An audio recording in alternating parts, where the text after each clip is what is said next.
And we are live on the United Public Radio Network, UPRN, 107.7 FM New Orleans and 105.3 FM the Gulf Coast. How cool is that?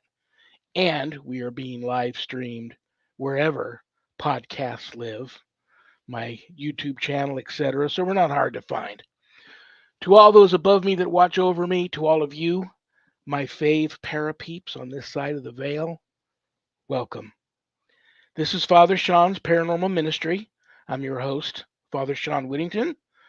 I'm a ordained Catholic priest with the United States Old Catholic Church. I'm a fully professed brother and abbot for the Old Catholic Benedictines of Immaculate Mary. I'm a team member of Society of St. Benedict and co-founder of GhostBegone.biz. And yeah, I'm that guy on Eli Roth Presents a Legion of Exorcists, which premiered on Travel Channel and is currently streaming everywhere if you haven't caught that show yet. And if there's anything you want to know about my wife and I and our ministry work, go to our website, www.ghost-b-gone.biz. If you go there to visit, there's a lot of cool things to see. Both my books are there. And they are a little less expensive at Amazon, and they also come available in an audio version. But if you purchase them off the website, I autograph them. They leave my office here, and they arrive to you in a beautiful house blessing kit. How cool is that? You never know when one of those are going to come in handy. But the great thing about purchasing them off of the website is part of the proceeds of every sale of every copy of my books off the website goes to support stjude.org and the ASPCA. So how cool is that? You get to help some of the neediest children on the planet and the animals too. There's a place where you can enroll in my online course there on the website. And if there's a need for you to reach out to me for any spiritual issues, there's a place where you can make an appointment to speak with me. So that's my song and dance, and I'm sticking to it. But most importantly, brothers and sisters, trust me, I know times are tough. But my wife and I, we don't charge for our ministry work, helping people with our paranormal issues. So if you are visiting the website and you notice the donate button and you're able to do so, please click on it and send my ministry in a small donation. I promise you, it'll be appreciated from the bottom of our hearts. And trust me, we'll put it to good use. Okay, we have a great show today, but you all already knew that. That's why you tuned in. This is a show that happens once a month. It's quickly becoming a fan favorite. It's First Fridays with Father Shawn and Annette, and this is a open mic Q&A session, if you will, between Annette and I and all of you, especially those of you that have tuned in and watching the live stream and you have access to the chat room. We are taking questions today throughout the whole show from the chat room, and no topic is off limits. So feel free to put Annette's feet to the fire and rake old Father Shawn over the coals on any topic you want to discuss. But we pretty much know most of the questions are going to be about the paranormal, and that's why we're here, which is very, very cool. So on that note, it's time for me to bring out my paranormal partner in crime. I've known her forever. I love her. I respect her. She's a lifelong paranormal experiencer and the owner of Stellium Books, my publisher. Please give a big, warm paranormal ministry family welcome to the one and only Annette Munich. Hi, Father Shawn. Hi, everybody. Hi, New Orleans people. And very, very glad to be here today. Very excited. We always have such a good time on our First Friday show. So, Yeah, like I said, the prayer urn's full. We'll have to. Don't let me forget to get into the prayer urn and say a couple of prayers before the show wraps up later. The mailbag's full because I've neglected that, um, and I know you're monitoring the chat room, so if anybody has a question for us in the chat, you'll let me know, and we'll address that. Otherwise than that, you look very pretty today. How are you doing? Give us yeah, a update. I You were am having a doing lot good. of. I'm doing good. Actually, I'm doing pretty great. I had a fabulous phone call today one of my other authors, and we're going to do a revised edition of a baseball book, true story that he did before he met me, and he's a Hall of Fame coach in Atlanta. He has a high school stadium named after him. And I'd like to bring him on in October because he's got some really creepy true stories. And his name is Absolutely. Buck Godfrey. If you're listening, Buck, hearts from me and hello, and hope you're feeling better soon. He's had some health struggles lately, so we're praying for him. You're good to go. That's an awful long way out there to book, but if he wants to book now, get back to me later and let me know. I've got Fridays that is still open. Of course, first Friday is booked, and of Well, course, what Halloween night, last Friday of the month, what Susan's here. So what I'm trying to do is, because it'll be a creepy show, go for October, and that gives him time to feel better and finish his revisions because I don't want him to feel rushed. cool. Well, we'll try and shoot for the Friday before Halloween and get Okay. everybody in the mood for Halloween, and then Susan will be here Halloween night. Unless Okay. that's a very busy time of the year for her. I'm hoping she doesn't have an event that night. But if she doesn't, she's scheduled to be here Halloween night, which is the last Friday in October. So I think I'm booked out to the end of August. So anything after that, um, I'm going to take one of the October slots for him because I have a very cute story when I was working on his book. He said, we were really close to publishing, and he said, maybe I should change some of the names because some of these people are still alive. And that was the moment that I realized these were true stories. I thought he sent me a collection of short stories that he wrote that were fictional. And that book is really creepy. I stopped working on it at night. Um, but a very good book, very beautifully written. Used to be an English teacher, very cool guy. Um, I'm really looking forward to meeting him, whoever this gentleman is. You can Buck keep him. You can Godfrey, keep him. You, pardon? Buck Godfrey, Oh, William Buck Godfrey. very, very cool. Very, very cool. Yeah. Any date you want to bring him on, other than those two dates that are already booked in October, are he's welcome to come aboard. I can't wait to meet him. He sounds like a very interesting I told him all individual. about you too. And we have a question from Infinite Joy, and she said, "When's the third book coming out, Father Shawn?" Well, I don't want to. I don't want to give away something that you and I are working on. Right. So We I'll. could. I won't say anything about that. But I have begun working on the third book. It probably won't come out for another year, but it's going to be very interesting. There's a couple of true stories in there. A case that was far too scary for them to put on the TV show, and then a case that I recently worked since becoming an ordained priest, which is going to have an ending like to that case like no one's heard from me before because it's was much different. Of course, I approached it in a much different way now, being an ordained Catholic priest and a Benedictine and all that. So that's a very different kind of scary and ending with a feel good story kind of a story. There'll be a lot in the book about my journey from God deciding I was going to do this before I was born to now making it all the way to being the abbot for a Benedictine community and a ordained priest. I get a lot of people reaching out to me wanting to know what that story was like because they know I didn't basically enter the seminary till I was 60, and how I got there and that journey is a for a lot of people maybe boring, for a lot of people very inspirational. And then I'm going to tell the true stories of the stories that were featured in the TV show because there's a lot of people that still reach out to me that can't get the show, mainly international people that can't get the show, not only in their country, but they can't even purchase it on Amazon Prime. They can't purchase season one. So um, the stories in the show were true.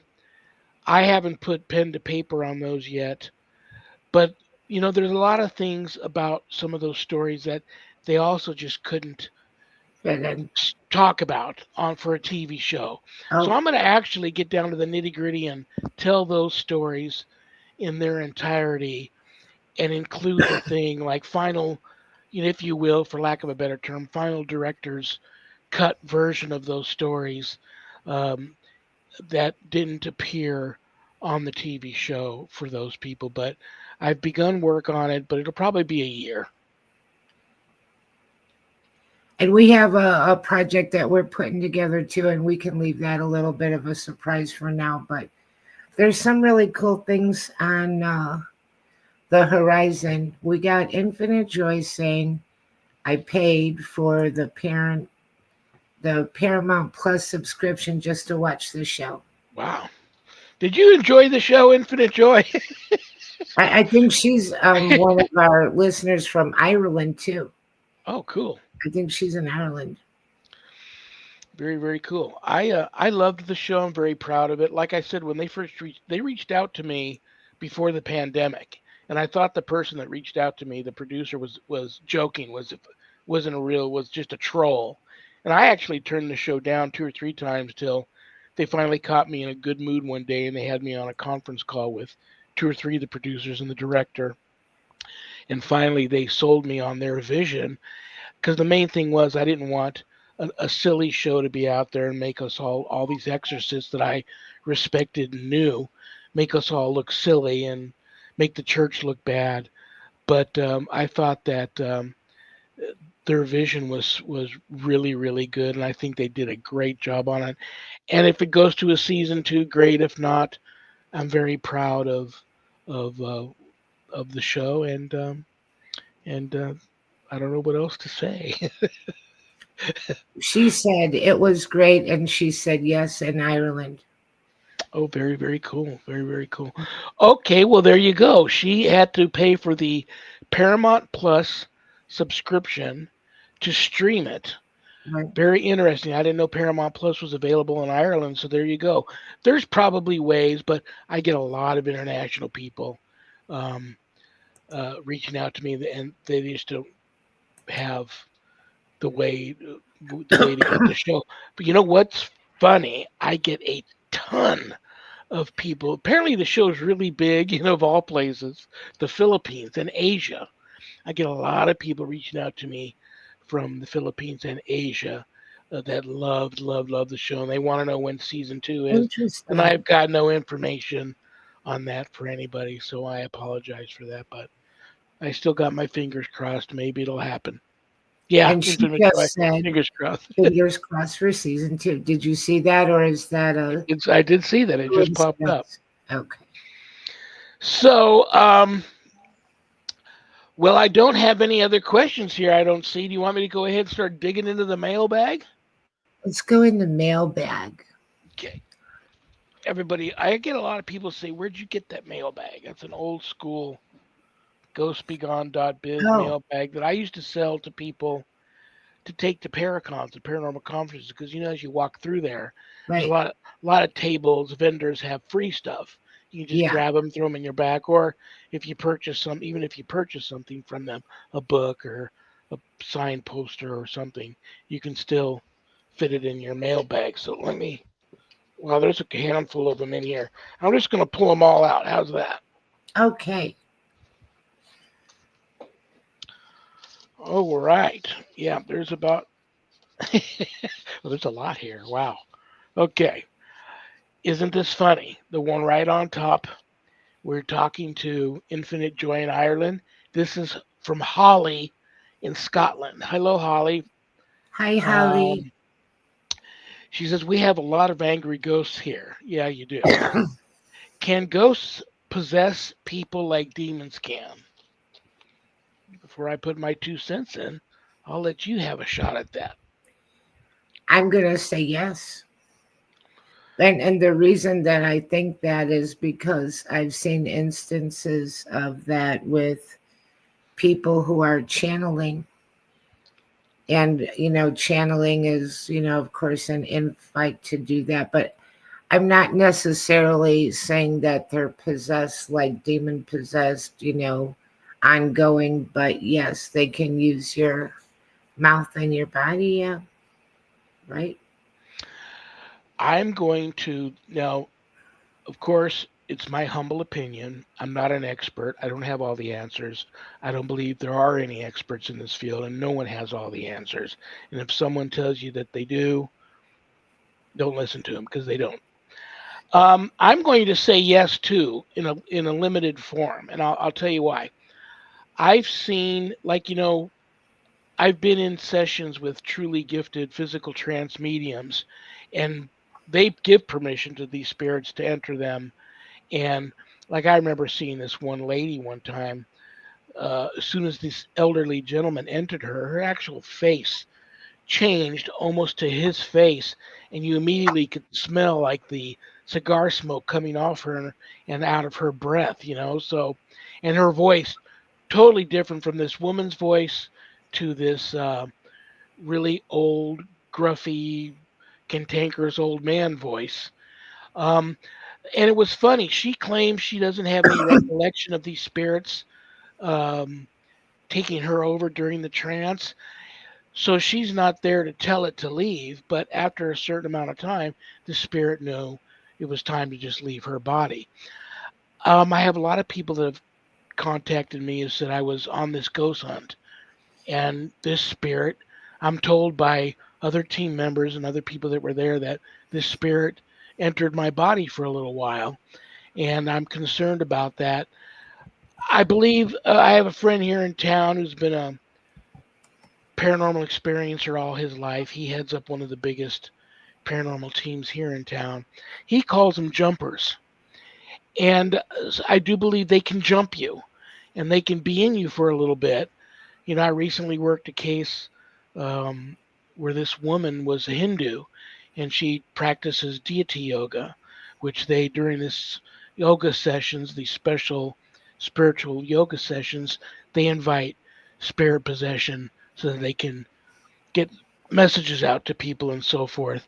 And she had issues with that. She had some spirits that weren't, well, very possession like, in them most of the time, speaking through them a lot at will. They didn't really have any power over this spirit, and they were looking for an exorcist to help with that. So I agree with you. I believe it's possible, not to the degree of demonic possession, but that's why I tell people all the time that you are in this field. Be very careful. Have respect for the locations and respect for the ghosts. They're just people that don't have a body any longer, and don't don't be that one person in the wrong place at the wrong time, saying and doing the wrong thing and provoking and stuff, because bad things happen, Right, and I just have to be very, very careful. right.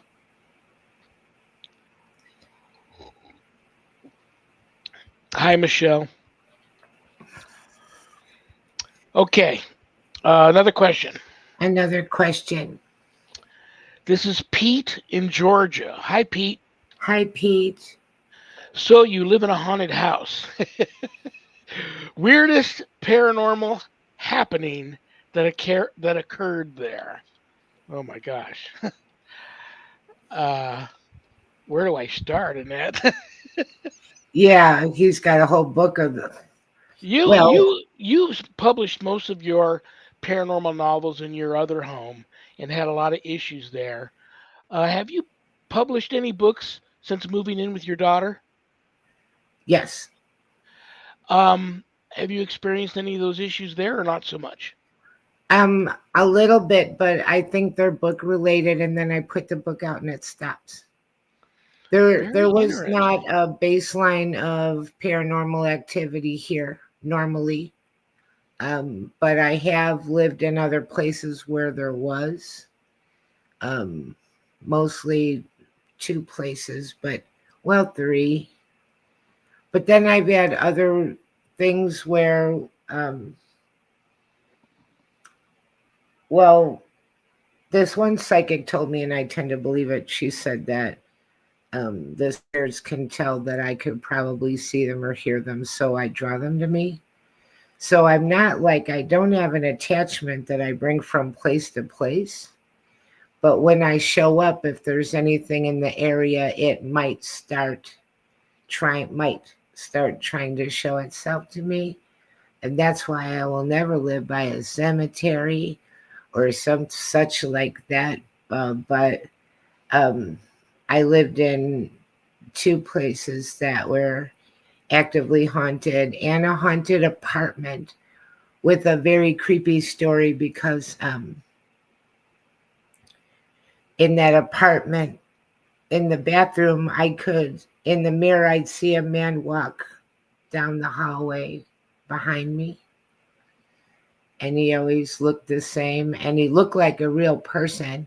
It was very scary. And he was going to the back of the apartment. There's no way out back there. And I was always scared that he was going to stop behind me and I would be looking at his face in the mirror. So I ended up covering up the mirror with a hand towel and I just brushed my teeth with no mirror and stuff like that. I was done with the mirror. But Very interesting. I find it interesting that you have activity while you're writing a book, and then once the book is published, it's almost like why a lot of spirits appear to people. They have a message. They just want to be noticed and try to get their message out. And once you I acknowledge that and get and listen to their message, they tend to go where they need to go. well, I don't think that's what it is. I think depending on the book, the severity of it, I think I actually kind of become part of the story because I'm part of the process and the energy with the book. I believe it'll try to slow down the publishing. Especially books that have demonic cases and have prayers, and books like yours that will tell how you address the situation and the prayers you use. I believe they don't like that going out in the world. Well, That I put them out. Once they're out and they can't stop it anymore, then I become uninteresting, and that's fine with me. weirdest for me, and there's like I said, there's I could go on and on and on. Here at the house, that is. But what I will, one that just for some reason is right at the top of my thoughts here. I had a ghost here call 911 from my house, and we didn't even have a landline. Figure that one out. Mm, Sharon, she was still an office manager at an animal hospital at the time, but on the weekends she had a part-time job as a special usher for the Thomas and Mack Center here, and she would work concerts. So she was at work. It was a Saturday night. I left for about an hour and a half to go say goodbye to some good friends who were here visiting from England. They were going home in the morning. So I went there to go say bye to them and stuff, and I was coming back. It was nighttime, but I pulled into my driveway and I just sensed something was just weird. mm. I got out of my car and I took one step towards my house. All these flashlights hit me, and next thing I know, there was a SWAT team on me, and they got me face down on the ground, spread eagle. And Wow. yeah, it was apparently they received a 911 call from the house. They arrived there. Nobody's there, so nobody answered the door. But my dogs, I had three mastiffs at the time. My mastiffs were going crazy. So the cops thought maybe the mastiffs turned on their owner and were killing this person, or someone broke in and they're being mauled to death by the dogs, and they got the last second 911 call out to save their life.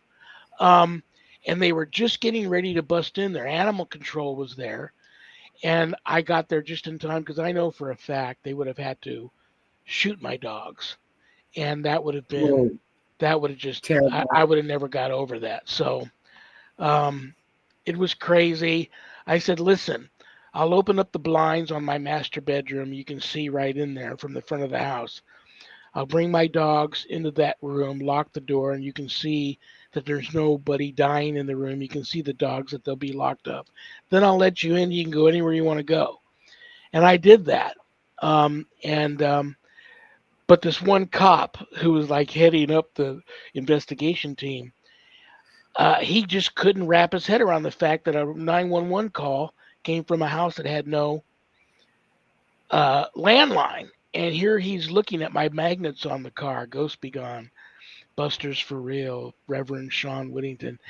And he's seen, you know, he's thinking about it and thinking about it. Finally, everybody had left the house. They're getting ready to leave. And he just looked at me and said, "So, I suppose you're going to tell me a ghost called 911." And I just looked at him like this. Uh-huh. And he just smiled and he just shook his head and he walked out.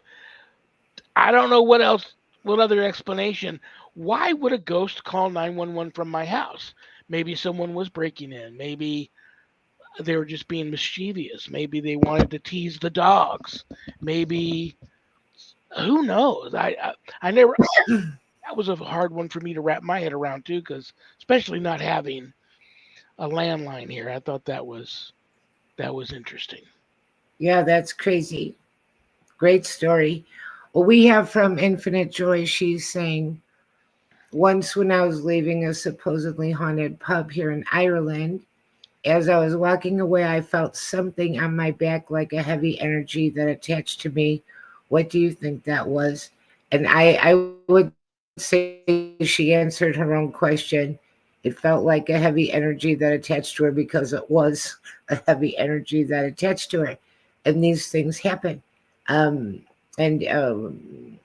I wasn't really a big paranormal investigator, but if I was involved with something, it was usually to help somebody. I said a lot of prayers and I would say, you can't come with me. And I never took anything from a haunted location. Not a pretty rock, not a nothing. I leave it all there. And even with being careful like that, you can get somebody that they just like you. They like your energy and they've got nothing better to do. So they're going to go check out you and your life for a while. It really is more common than people might think. Do you agree? Oh, absolutely. You couldn't have said it better myself. Yeah, absolutely. You got to be careful what you also say and do, even if you're just out throwing back a couple of pints with some friends at a pub, especially in, a lot of my friends in England, and I don't argue with them, say England's the most haunted country in the world. I agree. But I loop it all together. Even though, you have more poltergeist activity in Scotland and more leprechaun, fairies, witches type stuff in Ireland, I lump that whole thing as the UK being the hottest area of the world, and I believe that. So I would, and I'm not telling those people something they don't already know, but especially if Right. you're going to some of them really old pubs, Yeah.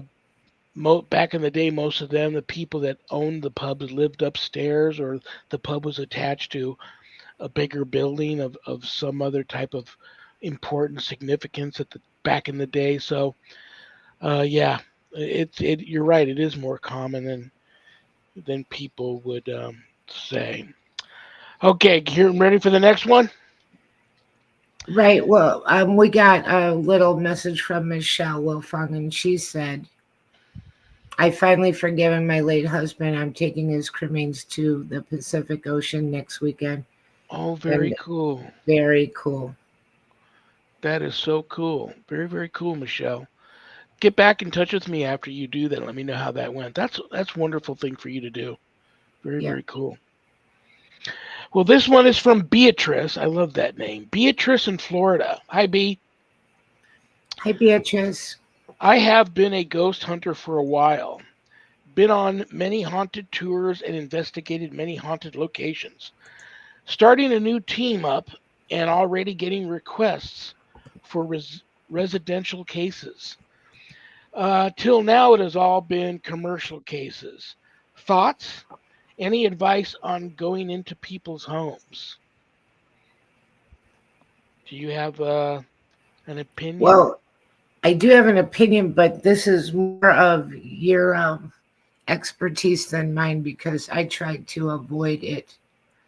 And I'm very funny about it. And I used to on my website, I would give people advice how to not make things worse. Because, boy, oh boy, yes, you can. Oh, yes, you can make it way worse.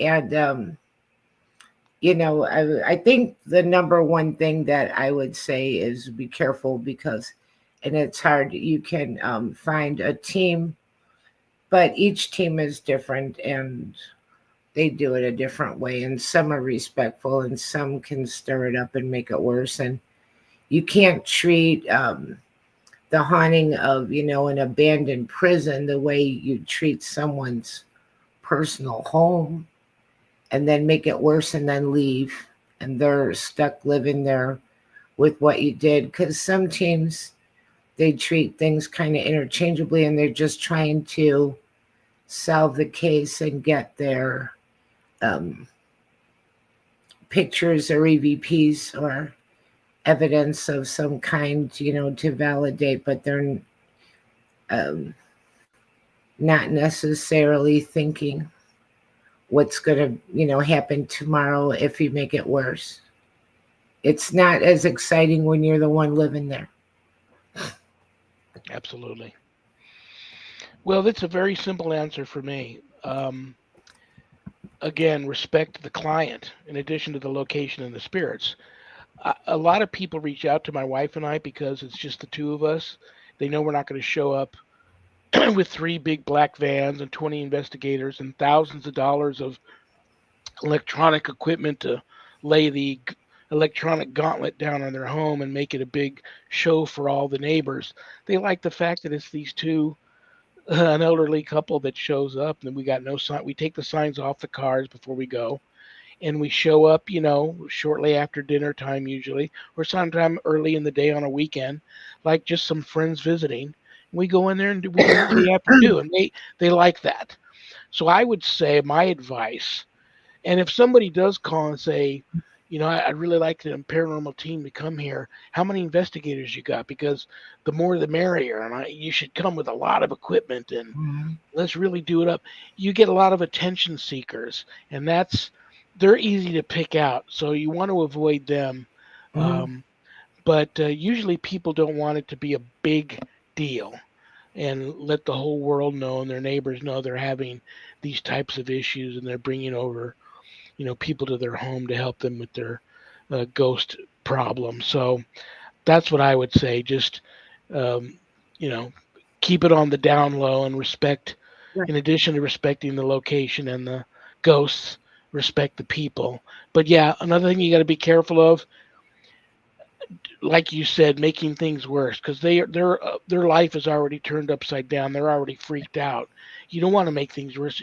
You want to really be overly concerned all the time about bringing closure to the case when you're in someone's home, um, because there's nothing worse than making things worse, Right. and it just you feel really, really, really bad when that happens. And get permission.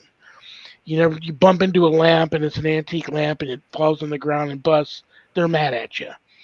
Um, so you get a permission slip allowing you to come in there, and they're not going to hold you responsible for anything. Um, so that's important too, because you never know. All righty, you ready for the next one? Next one. Bob in New York. What happened to the jokes? Oh, yeah. Bob, The Bob, Bob. What about Bob? What happened to the jokes? You want me to wait till later? You want me to pull a joke out, and then I'll let go you ahead. decide. Pull a joke. That's so funny because every now and then you'll say people do ask about the jokes and because we get to talking, we have a guest, and the next thing you know, there's no time to do it. Okay, I'm gonna pull one out of this haunted carnival Barker hat. Hopefully, it's a good one. And if it's not, I'll pull another one. God, I haven't pulled a joke in forever. What do you call a sad strawberry? A blueberry.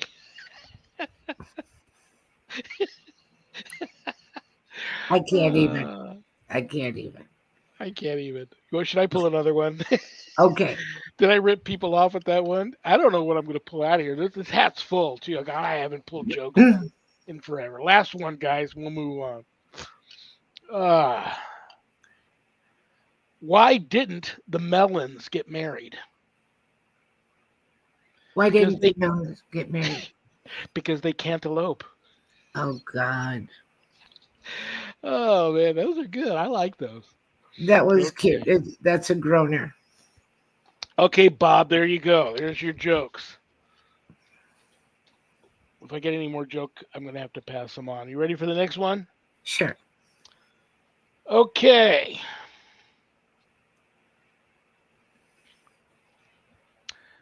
James in Michigan. Hi, James. Hi, James. Scariest case to date. That's very similar to the weirdest things that have ever happened to me here in the home. But uh, actually, I'm going to tell you what they were, but I'm not going to really go into them because both stories are very, very long. I'll give you the gist of them, but I really go into detail and write about them in length and in depth in book one, God Goes to the Paranormal Ministry. Um, they would have to be my wife's extreme demonic attack, which was supposed to take her life. And we spent 5 years fighting for her life. She's still here with us, thank you, Jesus. And we got through that. But we played with a Ouija board on a residential case. We didn't know what we were doing. This is long before I even became a deliverance minister. And whatever was at this house, I believe, attached to us through us using this Ouija board. And it followed us home, and it took residence up here in our house for about 2 months. And during that time, things were very ugly, very crazy. We didn't know what to do. I reached out to the paranormal community for help, and for once they came through for me. They introduced me to my then mentor, who is now retired. She was an ordained exorcist. She took me under her wing, taught me how to fight this thing and get it out of the house. And we ultimately were successful in doing that, but it came at great cost. My wife at the time, healthiest person I knew, didn't drink, didn't smoke. Um, she came down with three very rare forms of cancer. Now, she's a Stephen minister in the Lutheran faith. So think about this for a minute. They attacked anything that would help her get the Lord's message out. She had medullary thyroid cancer, which is the worst of the two types of thyroid cancer. It spreads, and it did spread to a lot of lymph nodes into her neck. She had squamous cell carcinoma of the tongue. Her tongue became one solid giant mass, and that spread and became another rare form of throat cancer. She couldn't talk for about a year. She couldn't swallow even water for almost a year. She had a feeding tube in for well over a year. Many, many surgeries. Um, um, yeah, she wasn't supposed to make it through that. So, radiation, chemo, all. Yes, the surgeons, the radiation, and the chemo did save her life. But it was also divine intervention. I mean, she was dying one night here at the house, and I knew she wasn't going to make it to morning. And I went to an all night prayer chapel around the corner and crawled on my hands and knees all the way up to the altar. And I just sat there and prayed for about 2 hours to anybody who would listen. And I made a bargain with God. I don't advise people to do that, but I made a bargain with God, begging for Him to please, not take her from me. I came home from that experience, and it's about 3 o'clock in the morning, and my phone was ringing. Sharon was still alive. My phone was ringing. I answered it, and it was a friend of mine who was dying from advanced colon cancer, and he was in New York, and he was just days away from passing away. But the last time I spoke to him, he sounded bad. Well, this time he sounded wonderful, so upbeat, so happy. I said, "Dude, what's going on? Why'd you call me?" He said, "Well, I don't have much time left. I wanted to tell you, he was an atheist. Remember, a lifelong atheist, believed in nothing. Once we're dead, we're done." And he said, "I just saw God, and God told me to call you and tell you that Sharon is going to live, and you need to continue fighting those responsible. Well, I had left the ministry work because I I was, I was done. And he didn't lie, He Sharon made it, and she's still here with us. We still have our issues, her issues, a lot of issues, but she made it. Last full body CT and MRI show no signs of any of the diseases having metastasized anywhere, and so knock on wood, thank you Jesus. So that was part of my bargain that I would get back to fighting the forces of evil if God spared Sharon's life, because I still feel guilty over that. I feel that it was my fault that happened in the first place because I drug her to this really ugly demonic case, not knowing any better. And she's a sensitive intuitive. I should have known better, and they always attack those closest to you that you love, not never you. Although I guess my number two scariest case would be when I came under extreme demonic attack at a case, an exorcism case, and colleagues of mine do feel that I actually died during that attack, and it was only divine intervention that brought me through that. So both those stories are in book one, um, and And so, I but those always are tell long people, stories. So I know we're pressed for time. I didn't want to go too crazy into them. Father Sean's books are the scariest books I ever did. And book two, there's three stories that stand out to me in book two as well: the haunted nursing home, the haunted gypsy carnival. Well, I don't know you haunted gypsy carnival, but the gypsy carnival story, and then the story with the Native Americans here in Oklahoma, and the guy that was turning into a werewolf, so to speak, that possession case. Yeah. But you can never predict. That's what I love as a publisher. It's like you can never predict what's going to happen next in his stories. They're just so, you know, of course, because they're real stories. But I mean, a lot of stories you kind of like, this is what's probably going to happen, but not necessarily. Not in Father Sean's world. So, Yeah. I Oh, there's just I like sometimes him. I go into my files, and there's so much. I don't want my books to be like, the size of War and Peace. So I have to. I always, and that's funny you say that. I always pick stories that right to the very end, whether the case ended bad or ended good, I didn't know what was next, and they were very emotionally and physically taxing on me and Sharon, and absolutely not to the very end did I know what was going to happen, how it was going to end. And so those Right. are usually the ones I pick out. But so yeah, the three that you mentioned there are very interesting ones. And actually, the Indian case was a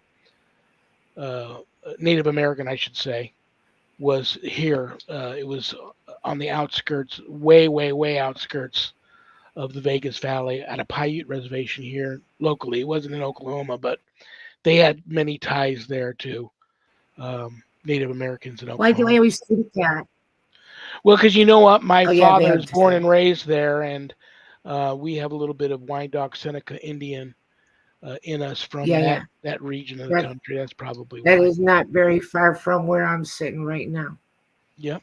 And they have a lot of stories that come out of that part of the state, probably the whole state, but that part of the state I've heard a lot about.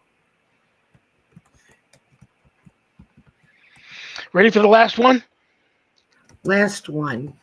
Bet from Washington State. Hi, Bet. I know you are a Ghostbusters fan. Yes, I am. So am I, she says. Have you ever seen ectoplasm? She's probably referring Oh, to the interesting. ectoplasm they saw at the, well, two Right, different times when Vakeman gets slimed and then that stuff right, that's on the books in the library in the beginning. right. I have. Usually it's either the black mist or it's a white mist. Physical ectoplasm, I've actually seen that twice. I got vomited on one time by a demonic entity, and the other time was in a home here in Las Vegas um, that actually was featured on an old Ghost Adventures episode many, many years ago. But I had investigated that home years before that team came in there, and I actually saw ectoplasm bleeding out of the walls that just very similar to the reports that the Lutzes used to give about the bleeding walls, very similar to that. So yeah, I have seen it, and it is real. Just don't ingest it. Be very careful with that. Have you ever seen ectoplasm, Annette? No, no experience with it at all whatsoever. Yeah, it's very weird. Very, very weird stuff. Um, well, we've got it's a quarter till. You want to hit the prayer urn? We can hit the Switch prayer. thing, switch things up a little bit here, and go to the prayer urn. We had someone in chat that said they were going to ask a question, but they haven't done it. So, I do not see it. Oh, is it iMaster right, 1543? Can you read my message? Well, that answers your question, iMaster. I can read your message. right. So we'll see if he pops We're, on here before I we're give a prayer. I'll read this prayer, though, real quick. Alex in Washington. I am a baptized Catholic. I hi, drifted away from the church for a few years. In that time, I have sinned. We all have. I sin every day. A lot, he says. Some sins I fear I may not be forgiven for. What you will be forgiven. What should my next move be? I want to come back to church and atone for my sins. Well, I'm going to take that back, Alex. I don't know. If you've murdered somebody, we're talking a different issue. Um, Purposely and willfully, like committed murder, that's a different story. You need to go to confession. Um, but what I will tell you to do, your Psalm 51, pull it up online, print it out, and recite Psalm 51 every day and ask for God's forgiveness. But you need to either reach out to me privately after the show, and maybe we can get together on a Zoom call and I can take your confession, or go to the nearest Catholic church to you. If you've done something like murdered, um, you still need to confess that to the priest. He's not going to run to the police and tell on you. He's going to advise you to turn yourself in, but he's not going to do it. But you need to go to the nearest Catholic church, go to confession. Then, if ask the priest if it's depending on what your sins were, ask the priest if it's okay to attend mass and receive Holy Communion. But you need to do if that's how you truly are feeling, you need to do that ASAP. But print out Psalm 51. It's a song of forgiveness, asking for forgiveness. Um, it's beautiful. So do that. Put it on your magnet it to your refrigerator or tape it to a door and recite Psalm 51 every day. But yeah, you need to if that there is that forgive God forgives. If you truly are sorrowful in your heart and you want God's forgiveness, you will be forgiven. that's beautiful that you said Psalm 51, and also just for whatever it's worth, every night I read Psalm 91. I do too. That's like the unofficial psalm of exorcists. So that's a very important one. Right. Yes. All righty. I'll pull another one from the prayer urn because we are getting a little short on time here. Jimmy from California. Hi, Jimmy. Hi, Jimmy. Not too long ago, I was in a really dark place. I was not a man of God, but an angel saved my life. Ooh, I was contemplating suicide. For all those struggling in dark places that need God, please pray. Well, in honor of guardian angels everywhere, I will tell everybody they exist. They're very real. You should pray to your guardian angel every day. I've seen mine twice and heard her voice once. I saw her once while I was about to drown in the ocean off the coast of Southern California. I was caught in a riptide, was young, and I couldn't get back to shore. Mm. And this young lady was dog paddling not too far from me and asked me, swim this way.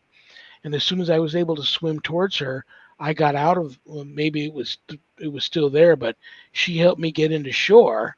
And when I crawled up to the beach, the lifeguard was there and said, I was just getting ready to swim out to you. I could tell you were struggling. I said, well, I got help from that girl. And he said, what girl? There's nobody out there with you. And then I saw her again when I was just about, I'd fallen asleep at the wheel in my truck late one night, drunk on my way home from a party. And I was about to drive off a cliff. And she Oh, appeared in my passenger seat next to me and yelled at me to wake up. And I just wow. remember waking up, seeing her, seeing the cliff, and cranking the wheel over and fishtailing it away from the edge of the cliff and back across the freeway. I did end up crashing head on into the concrete center divider, and I flipped end over end. Oh my This God. is, yeah, I was about to get pulled over by the highway patrol, matter of fact, because I was swerving so bad. And when they pulled me out, I saw pictures of my car later. The engine block is in the seat where I was sitting, and the roof is all the way down on top of the engine block. How I survived that crash, we all know how I did. But then during my demonic attack, I mentioned earlier in the show, where colleagues feel I actually died, I heard a woman's voice say, pray, dummy, pray. So I started praying, and the only thing I could think to pray was, I probably said 50 Our Fathers and 50 Hail Marys and came out of this attack.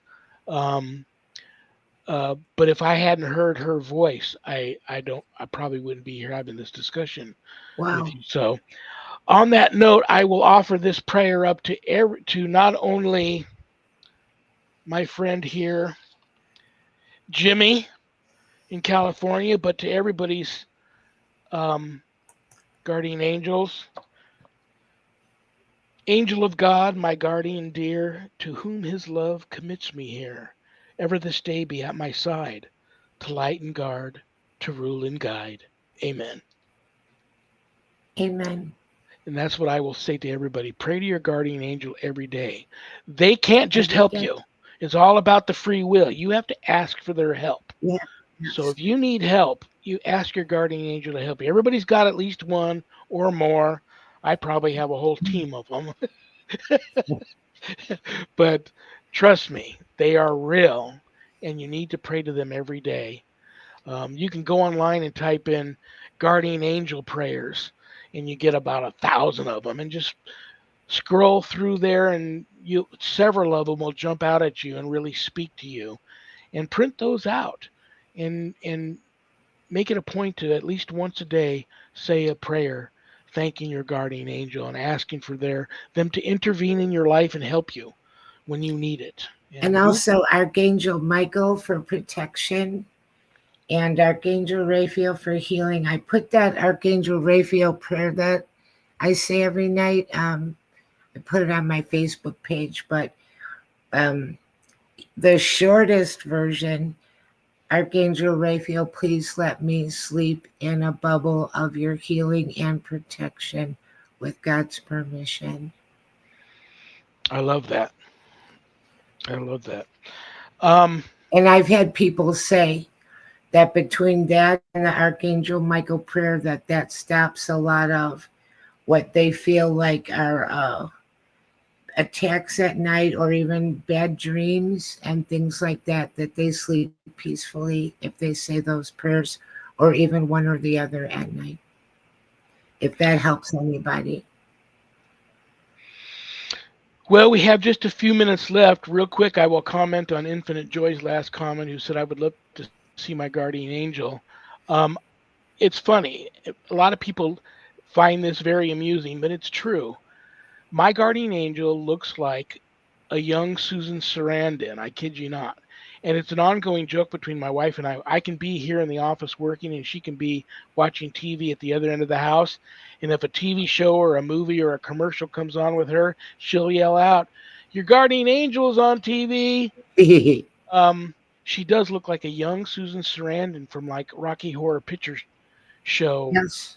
time in her life, and it's just so interesting. But yeah, saw her twice in my life, and the voice that I heard, I'm sure, was her during that demonic attack of mine, and so I pray to her every day, several times. So before I kick you out of here, is there anything you'd like to say? Oh, let me tell you who we got next week, Friday the 13th. We have the producer of the movie that Susan's in. Yeah, producer, writer, director of Stonegate, which is an excellent Stonegate. paranormal True story. uh, thriller, true story thriller, whodunit, murder mystery movie, Stonegate. He will be here. Daniel Groom will be here next Friday, which is Friday the 13th. Everywhere they Very filmed that movie, all the locations were haunted. He's also a member of Mass Hauntings, which is a team out there. So he's going to probably have lots of good stories to tell us on a Friday the 13th. So, anyway, I love you. I want you to have a great remainder to your Friday and your weekend. And I will see you next Friday. love you too. Really enjoyed this show. It's the fastest hour of the week, every week, without fail. And everybody, thanks for tuning in. You can always send a question to Father Shawn. Um, and if you're not here in person, you can watch it later to hear what was said. And have a great weekend. I love you, Annette. I'll see you later. Love you. Bye bye. Annette Munich, Stellium Books. If you are thinking about writing a book, or you've already written a book and looking for a publisher, reach out to her. She will help you. Okay, so I hope everybody had a good time. Thank you to United Public Radio Network for picking up the show. God bless Joe Montaldo and Michelle DeRoche for making that happen. And God bless each and every one of you, because I don't have a show without you guys. And I mean that. That's heartfelt. I mean that. So thank you all for tuning in. Stay tuned for Spirit Switchboard with Carrie Lynn Shellhorn. We're just getting started here on High Strangeness Friday on UPRN. So, what else do I want to tell you guys other than I love you all? Um, the devil, he's very real. We may have done what the devil said we did, but we are not who the devil says we are. Good night, Danny. Good night, Jack. Good night, Dog. Good night, Harold. Rest in peace. Good night, Ernie. Good night, Bill. Good night, Dan. I love you all. God bless you all in the name of the Father, and the Son, and the Holy Spirit. Peace.